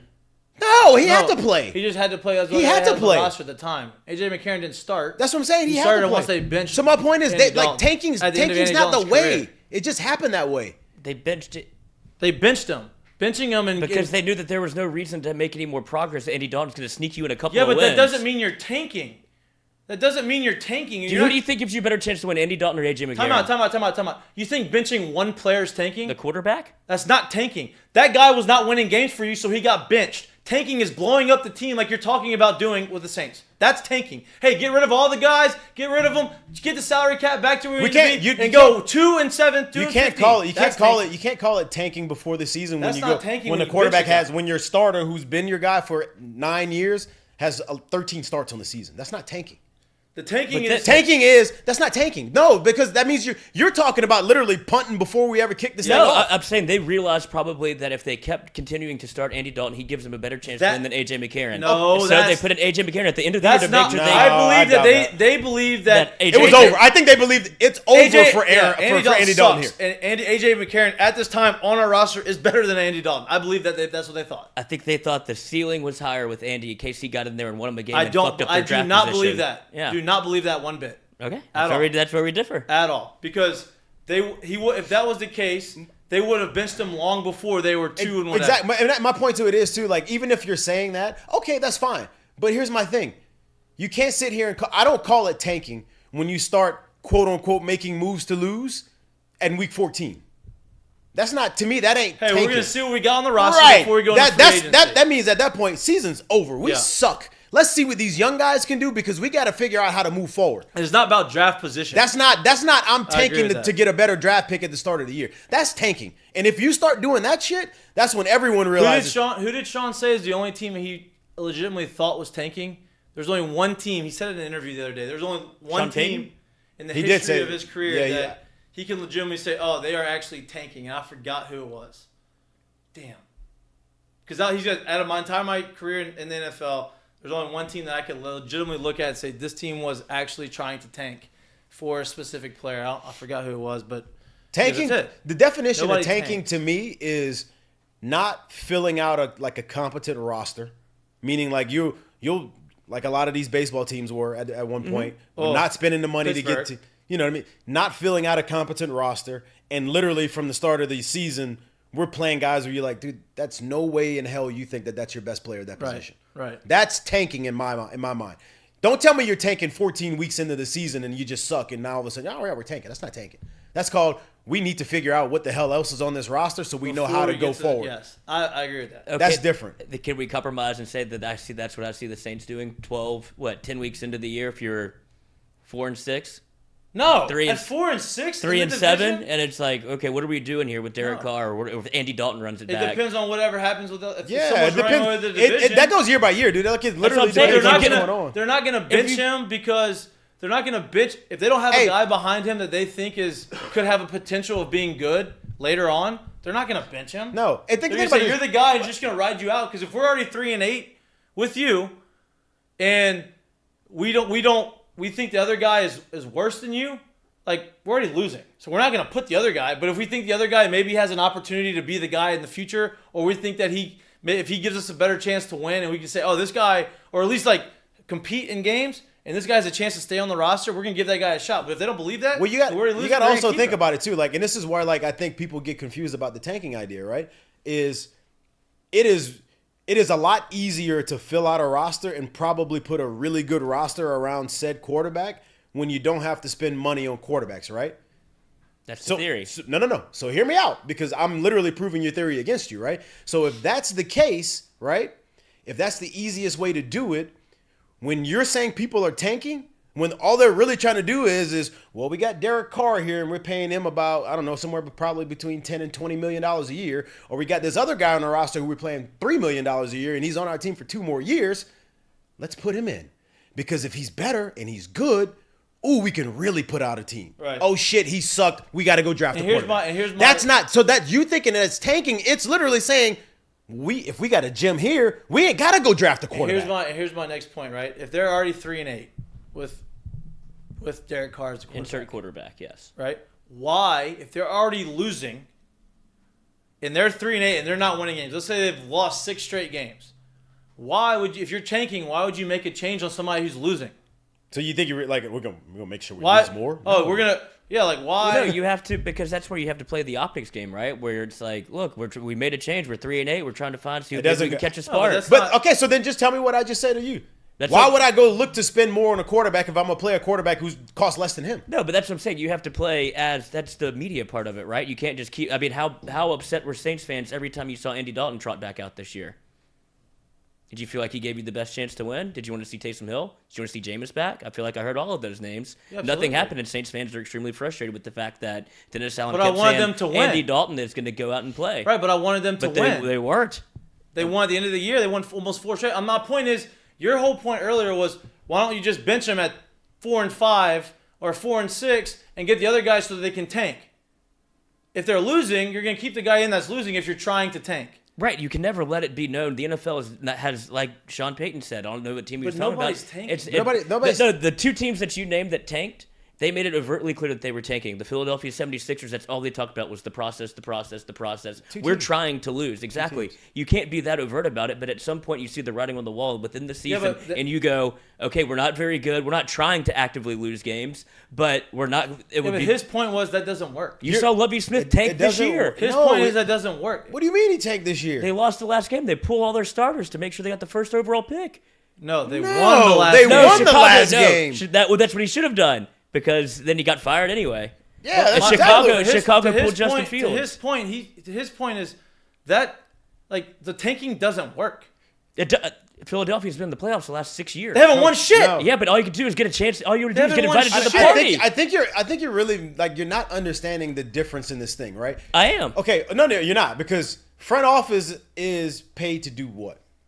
Put a winning product on Okay, thank you. Coaches are paid by what? the front office. No, two things: wins and losses. Okay. Right? So I can't keep coaching if I'm trying to lose, because that's gonna write my ticket out the door. Get what I'm saying? Nobody's coaching to get fired. So inside of the locker room, how things are run every day is I'm trying to win. I'm not sitting a quarterback because GM said you have to sit him. That doesn't happen. It does not happen like that. I promise you it doesn't happen like that.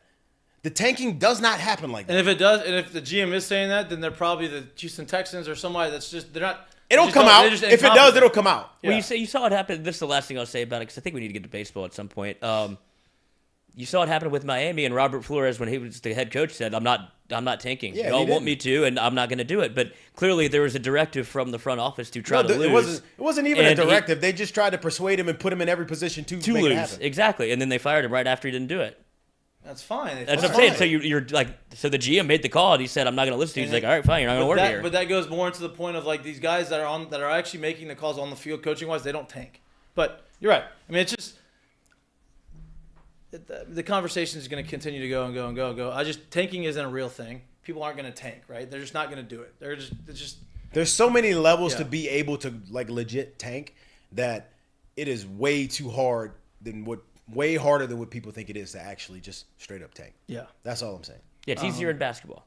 It's easier in baseball. It's extremely hard in football. You only got 17 of them. Yeah, but it's try asking, and not just, I mean, and to the last of that point too, is try asking, I don't know, an 8-year veteran to go and try to not make plays. Mm-hmm. Yeah, because I got to go somewhere else. I got to put tape out. Exactly. No, those hurt too in football. Like that hurts. Yeah, and honestly, physically hurts. And the last thing you talk about, it's easier in baseball. Yeah, maybe easier to tank in baseball because there's more games and the discrepancy is bigger. But it's harder to build a team by tanking in baseball because it's too hard to hit on these guys. You don't know. You have to wait too long. Young guys. You have to wait too long. You don't know how long they're going to be, if they're going to pan out. Baseball is too much of a crapshoot at that point to do it, unless you get bona fide stars like Bryce Harper. But one player on the team is not going to change your team. Yeah, that's just that's why they're bad multiple years in a row. It's like the Cubs did it. But that's just how baseball is kind of built around that way. But the Cubs have been bad for 50 years. They didn't do it. The Astros literally did it. Yeah. But that is so hard to do. I mean, it's hard to hit on. Impossible. Yeah. It's so hard to do. The Astros had the marriage of we're tanking to win, while so many teams in baseball are tanking so they don't have to spend any money. So they were doing both. Money. Yeah. They were doing both. Like the Astros had a plan. All of these teams are making money. So in the sense of like, all right, well, we're still making money. We don't have to fill these seats. We don't have to be good. Yeah, Pittsburgh has no intention to win and no intention to spend money. Right. They're just trotting a baseball team out. Money. Yeah, because they're making money. Let's get to baseball. Let's get to college baseball, right? It's Ask Mikey and Mitch Day on Wednesday. I told you we didn't promote it enough. We're going to continue to promote it throughout the course of the show, the weeks, the months leading up. We have a couple questions. Mikey and Mitch segment is not brought to you by anybody, but it's going to be brought to you by somebody at some point, right? And actually, you know what? Let's go. Ask Mikey and Mitch right now is brought to you by our friends at FCO Development. Okay. There we go. Let's give them a shout out, right? I didn't give the read to it. FCO Development's a civil construction. You go ahead and read it, Lloyd. I'm putting together the Ask Mikey and Mitch. FCO Development is a civil construction company that specializes in new multi-family construction. They specialize in site drainage, site utilities, earthwork, site clearing, house pads, ponds, demo work, hurricane cleanup. So basically anything that is moving dirt, getting a site ready to be built on vertically, has nothing to do with mathematics. Like Lloyd tried to say on Monday, he said he wasn't very sure. He didn't know what was happening with. He's not good at math, but I'm not good at math. Yeah, but math doesn't. You don't need math. I'm sure maybe there's some sort of thing, but if Tyler works there, you're not doing any equations or anything like that. Quadratic formula. Yeah, you're not doing the Pythagorean theorem or anything like that. And if you're interested, right? These guys are based out of Lafayette. They do a lot of work. They are very experienced in the industry. They've been doing it for their entire lives. And if you're interested and need any help, or you want somebody to do a project for you, call Tyler Leday at 318-229-5585. Again, the number is 318-229-5585. They are based out of Lafayette, but they will travel. They will come to you, and they're very good people. They're upstanding people, and they do a very good job. So our friends at FCO Development, Ask Mikey and Mitch is brought to you by our friends at FCO Development. All right, let's get to it. Before we get to it, too, real quick, breaking news: Russell Westbrook traded. Whoa, to who? It's a 3-team deal. Utah. With D'Angelo Russell and him as the two centerpieces. So Wow. D'Angelo Russell will be going to L.A. Russell Westbrook will be going to probably. They drafted D'Angelo Russell's back to LA. I was going to say they drafted him. Yep. Wow. Back to Mikey and Mitch. Wow. Boy, they're just trying At to least get they rid tried. of Russell, huh? Well, Russell got into a little spat with the coach at halftime because I don't think he understood what was going on with the LeBron James points thing. Yeah. Because he tried to take over in the first half. It was ridiculous. He took over in the fourth quarter. Yeah, he kept trying. It's like, Russell, do you not know what's going on today? He had a chance to lob one off the backboard to LeBron, and he's like, I'm dunking it. It's like, nobody wants to see you here. He was getting booed by the crowd because he kept holding the ball and playing basketball like Russell does. And it's like, bro, we're here to see one thing tonight. Like, y'all suck. I just want to see LeBron get the record, and he wouldn't pass the ball up. He didn't touch it 3 straight times after making 2 straight threes. Yeah. Russell was like, I'm taking over, and they're like, Can't get do this that. man It's out the not your game. day. It's not about you It's not today, your Russell. day. It's not your day. All right, ask Mikey and Mitch. We only have a couple, I believe. Yes. Okay. There's one that I have here. Okay. Are you ready? Yep. Ask Mikey and Mitch. Hashtag ask Mikey and Mitch. Put them in the YouTube comments as well, and I'll grab them from there. Yep. Brought to you by FCO Development. Shout out T. Which true freshman transfer player will make the biggest impact this season for LSU baseball? Freshman or transfer player. One of each. From Andre Underwood on Twitter. Okay, so. Ooh, I like it. I like it I too. feel like we're going to have the same answers, though. But I Me like too. it. So I'm not gonna give the. I don't want to give the. Can we just take Tommy White out of that? I was about to say, well, Yeah. I was waiting for you to say no, and I was going to be like, Tommy White then. Yeah, can we just take Tommy White out of that? Okay, so Tommy White is not in this conversation because I think that's just the given thing. Freshman, for me, and I'm gonna. Wait, you still got to go transfer guy first. Let's go transfer guy first. Okay, transfer guy first. Portal guy. I think. TPG. I'm pulling up the roster right now because I know who it is, but I Who want are to you see pulling some the roster. roster? I think as far as transfer goes, I think the biggest contributor this year, transfer, is going to be Thatcher Hurd.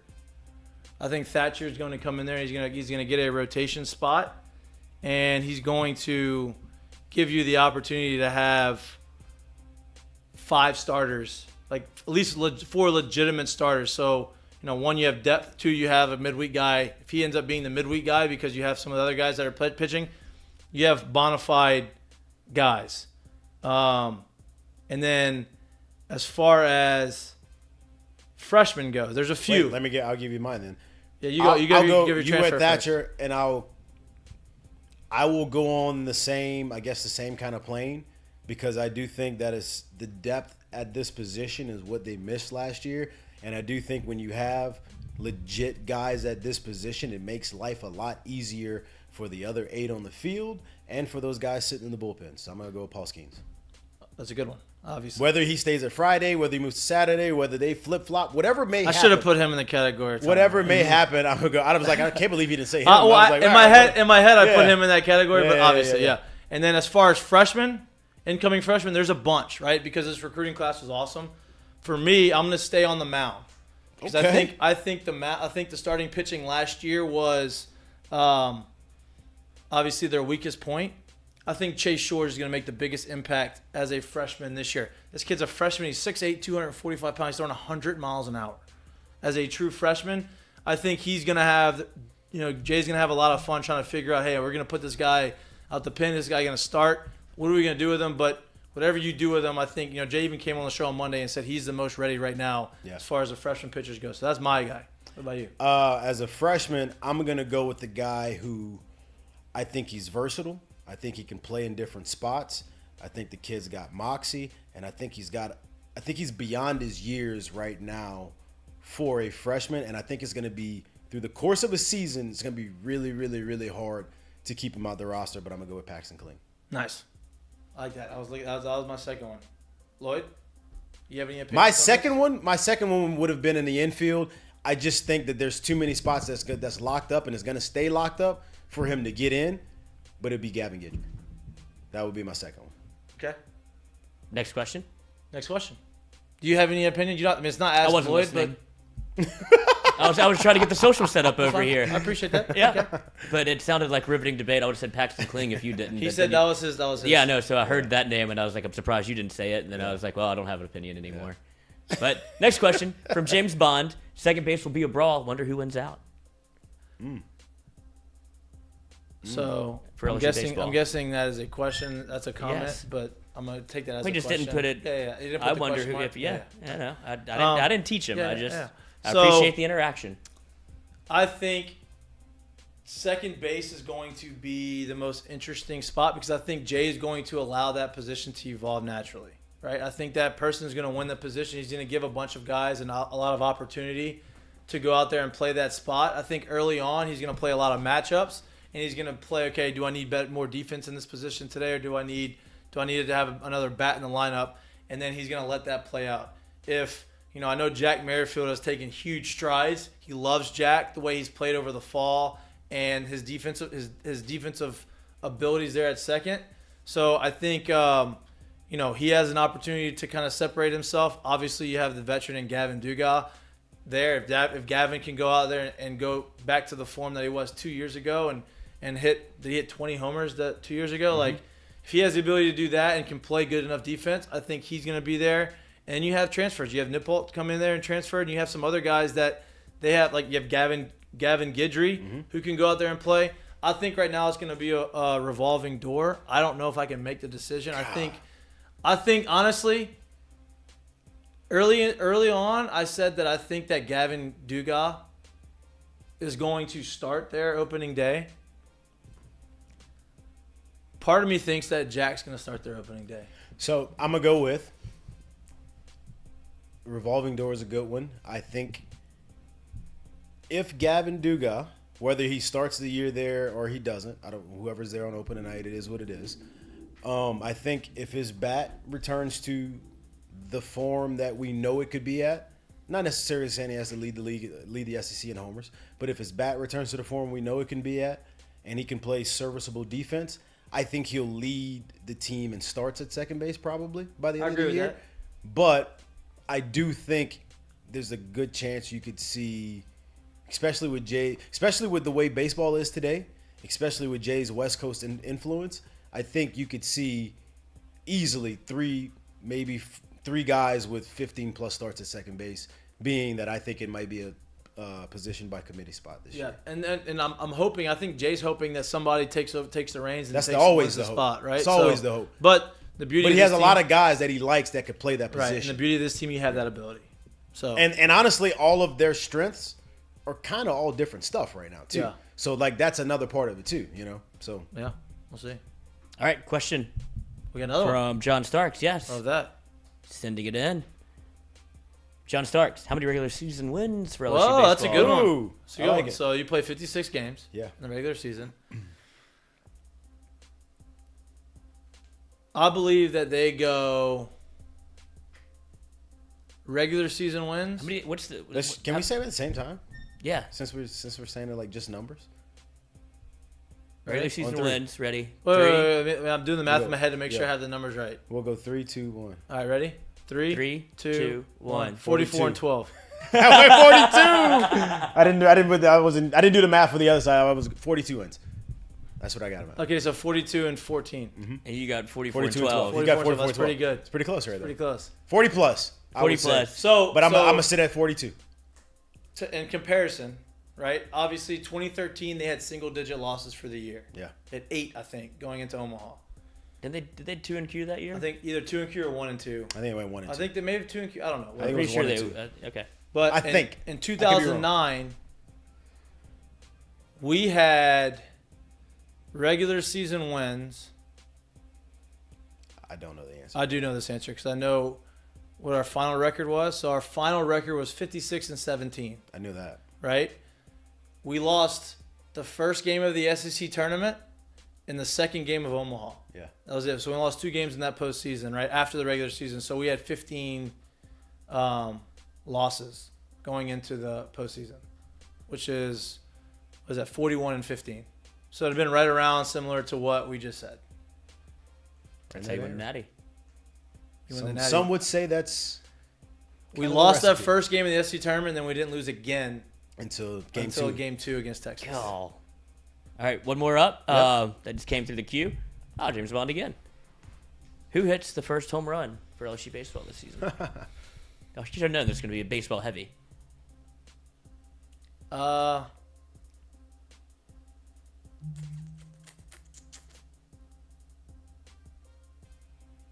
I'm gonna go Cruz. I'm gonna go unusual suspect just because I expect them to have a better home run total Yeah, this say year. Jordan Thompson. I'm going with Trey. Okay. Going with the lefty. Oh, I like that. I'm going with Trey Morgan. I'm going with the guy. Yeah, I'm. And I say, it's so funny I said that too. I expect him to have a better season this year. Yeah, great. As if he had bad ones. Right, in the right, past. right. Better power production. I expect the power production to be better Yeah. than what you've seen in his career so Right. far. That was a good. We're not even close to done. Oh, Another okay. one for Jesse Taylor. Are they just coming in now? Yeah. Oh, see, that's They're how it coming in works. I like live. it. Yeah, That's how it works. absolutely. Coming in hot. So a home run total for the team. Okay. I know these are some are open ended. What's the record here? 188. That's not going to We get hit- touched. Well, how many We did we had- hit in 09? Like 100 and they hit more I think than we did. I think they hit more home runs last year than we did. Maybe not. We had 100 and something. I don't remember. I don't even know. I would say honestly this year I would say 125. Somebody, I was gonna say like 131 or something like that. Something crazy. Edo has 140, 145. So What's that? 145 is what somebody said in the chat, which is a ton. That's Yeah, a lot. yeah, I mean, I know 131. Tennessee hit something around that like last year. I'm gonna go 131, and I hope to God they eclipse that. I'm saying 125 because I think that the pitching, like the talent, the type of talent they have in the pitching in the league, like the in other teams, I think it's so good that Yeah. But 125 is a lot. I mean, think about this. We talked about this before. 56 regular season games. That's 2 home runs a game. More than 2 home runs a game if you hit 125. No. That's about 2 home runs a game. Yeah, it's about 56 times 2 is 122. 20. No. Yeah. 50 times 2. Is 100. 112. 12. It's 112. I just know it ended in the 2. I mean, that's 2 home runs a game. Yeah. You know? But there's gonna be games where they pop 4. No doubt. There's Yeah. gonna be games where It's you hit none. done. Yeah. Law of You know? averages. Yep. Yeah, they'll hit 5 and then 1 and then 0 the next 2. Yeah. That'll Right. happen. All right, another one coming through for LSU baseball. Who will be this year's closer? That's a good question. I already gave my answer on this one.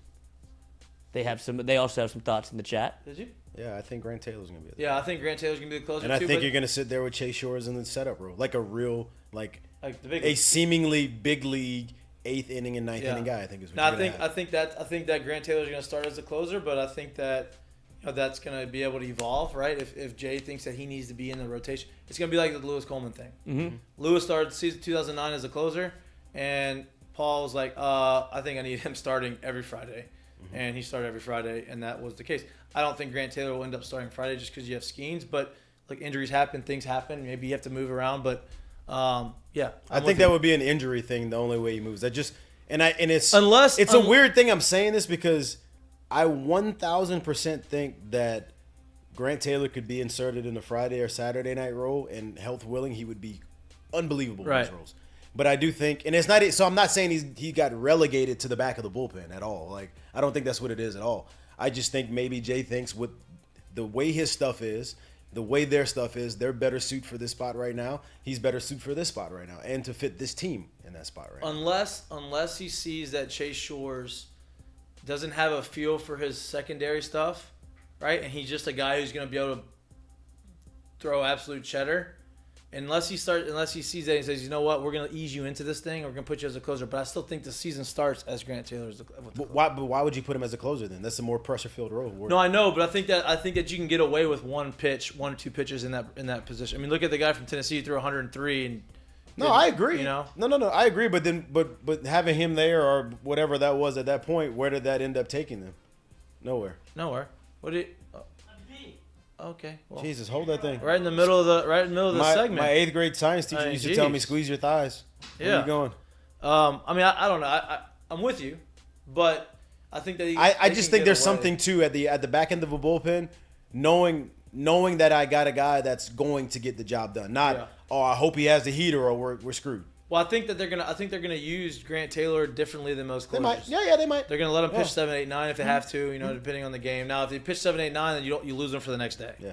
You have to have a day off. Probably. I can see that. before If they're, Sunday. I can see that. Like I said, I just hearing Jay talk about them is they're so damn deep in the bullpen and then that staff that it's hard for me to believe that you're going to need a Grant Taylor multiple. Like when I say multiple times, like say you got 10 SEC weekends, it's hard for me to believe you're going to need him in 5 SEC weekends to go 7, 8, 9 or 8, 9. Yeah. Like I think they're so deep that you're only gonna need him in maybe the back, maybe for an inning and a third or an inning and 2/3 in those situations, and maybe they throw him out. Maybe there's I a think they're time or gonna use two. him like they used Arkansas used Cops a couple years ago. And maybe as they get into the season, you could see him 4th week in the SEC. Starter comes out in the 6th and he goes in, and he throws 3 innings. Yeah. As like a stopper or something in that situation. Right. I mean, that's kind of what they're doing Right, in the right, big right. leagues right That's now. what I'm saying. So maybe I could see that, but I just think they're so deep. Like, unless I don't see them in a situation wins and losses wise where you're like, hey man, like we're gonna have to start throwing Grant in there like right now. Like we need these wins, Right. even though you need every win, technically, right? I Right. see them being able to do it a little more traditionally because of I mean, what are we the doing actual over here? depth that they have. I mean, Jesus. This guy's eating. I mean, I couldn't fit through here.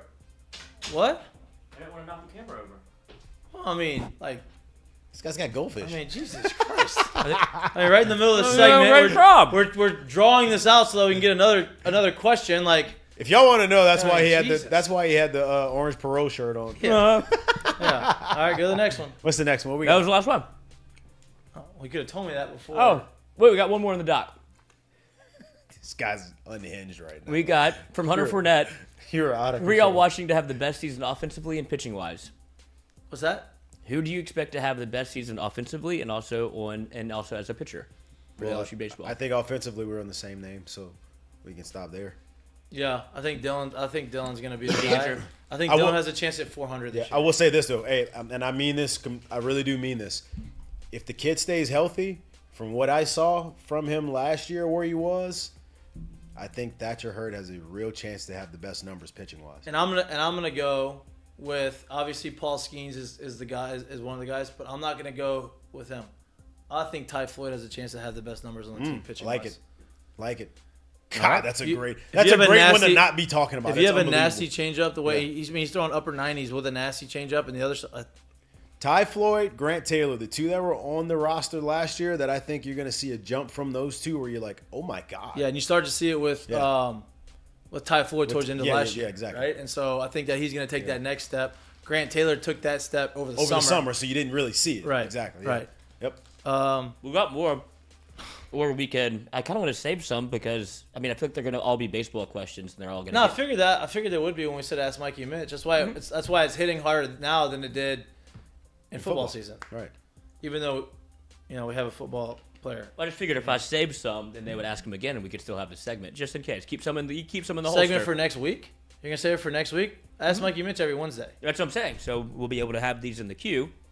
If the chat doesn't get rolling, we have some, a contingency All right. plan. Yeah. All right. Okay. We'll Well, do guys. that. you But know. thank you for the interaction. That was a great first one. Yeah, was. yeah. That means you just got to tune in next Wednesday. Tune in next We, Wednesday. Hey, we'll probably be bringing your question up. Our shows are back.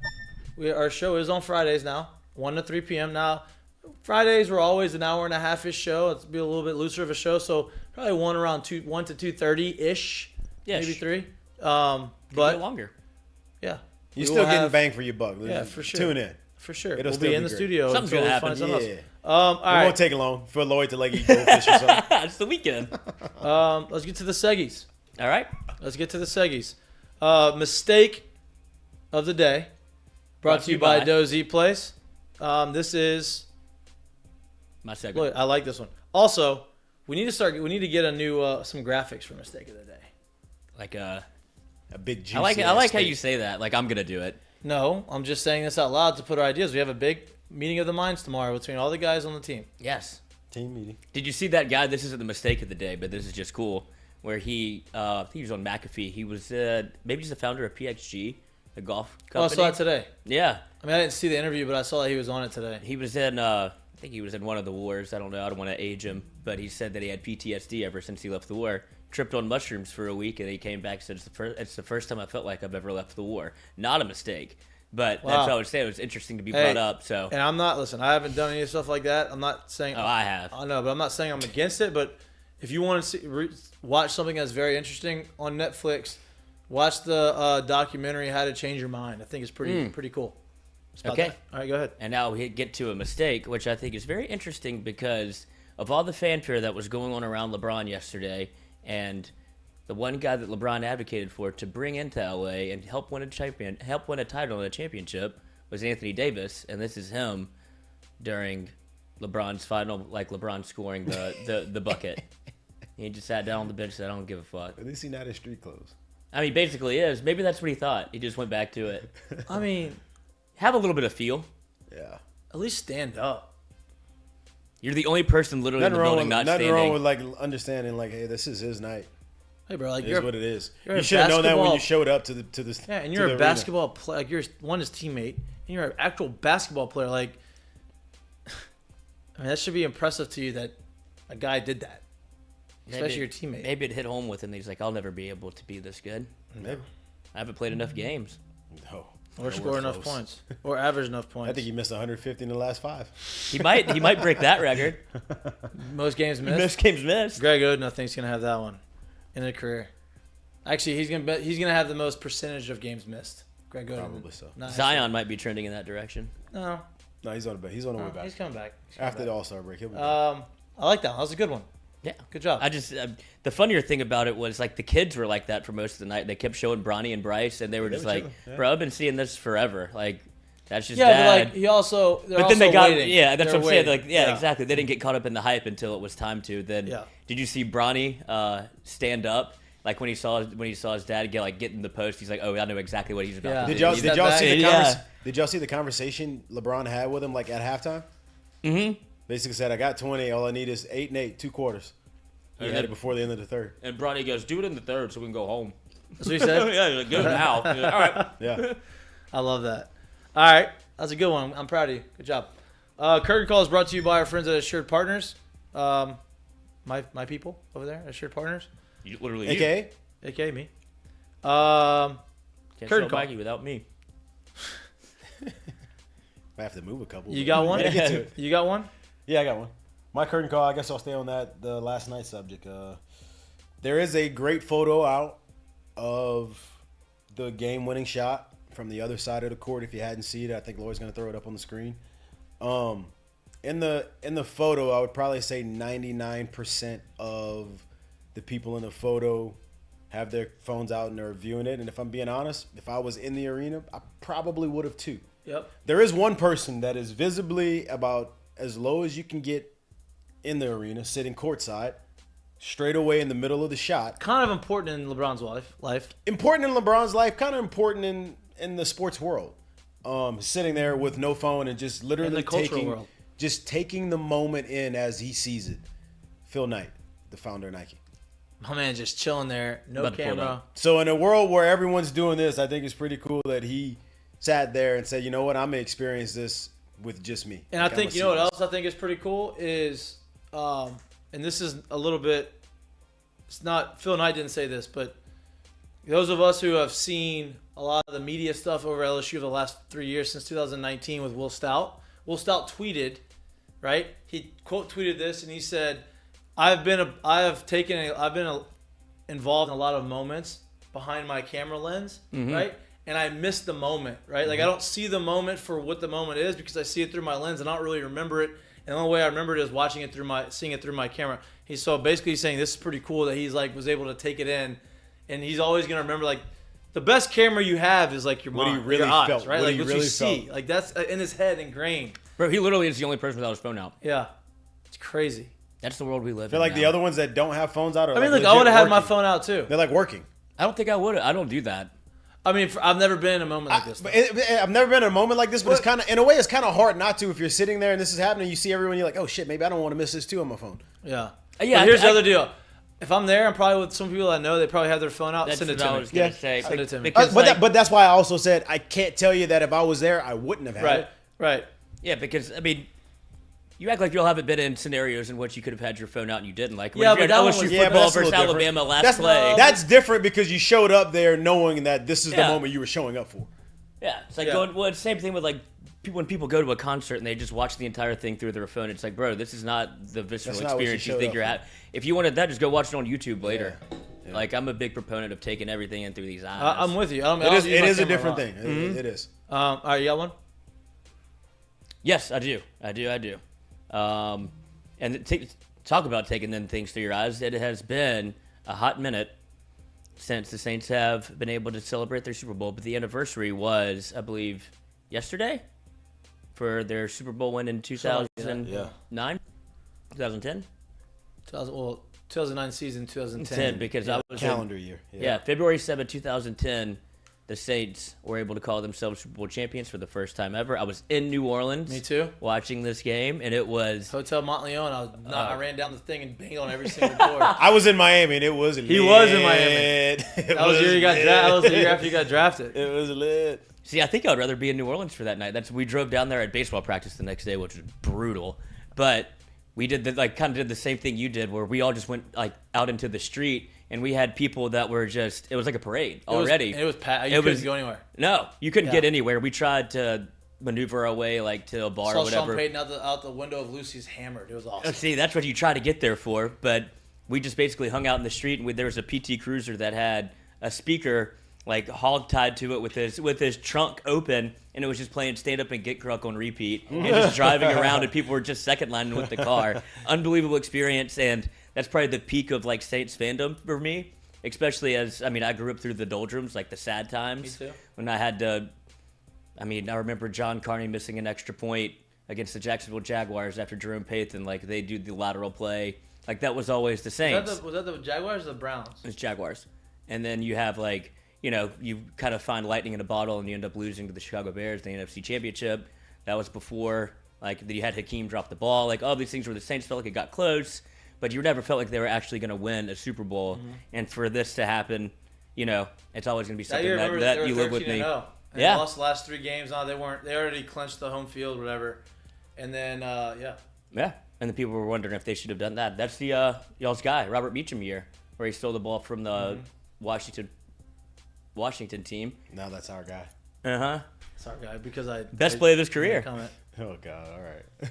But curtain call to the Saints. Hopefully we can get back there one day. All right. About 15 years. My curtain calls to Joe Burrow. Mm. Because everybody wants to compare Joe Burrow to Tom Brady and all these great quarterbacks. One thing that Tom Brady always did was he was able to understand the situation, understand the bigger picture, and that is winning championships and getting to the point where he can continue to sustain success.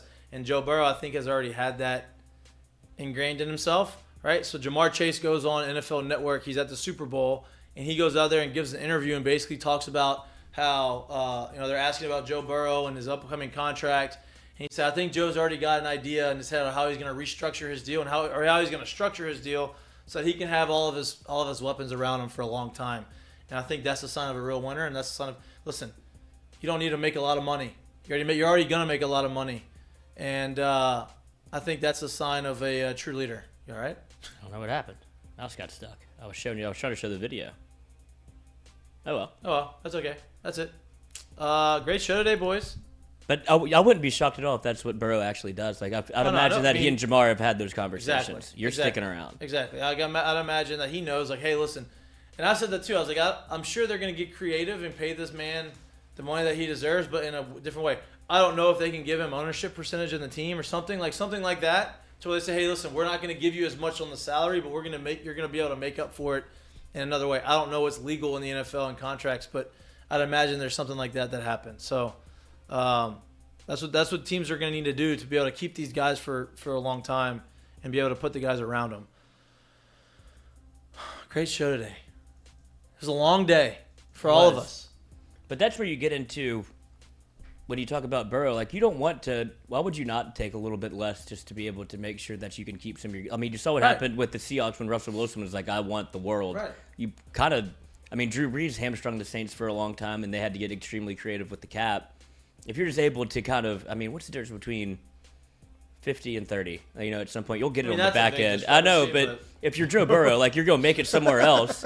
But if it helps I pay don't know, you let's to say be 60%? but it keeps your career longer. It does. No doubt. And I think that he Tom figured out understands a way to do it. I think that there's going to be a way for them to give him money that he deserves, and also but also be creative with it, so that there's other room in the cap. So, all right, Good show.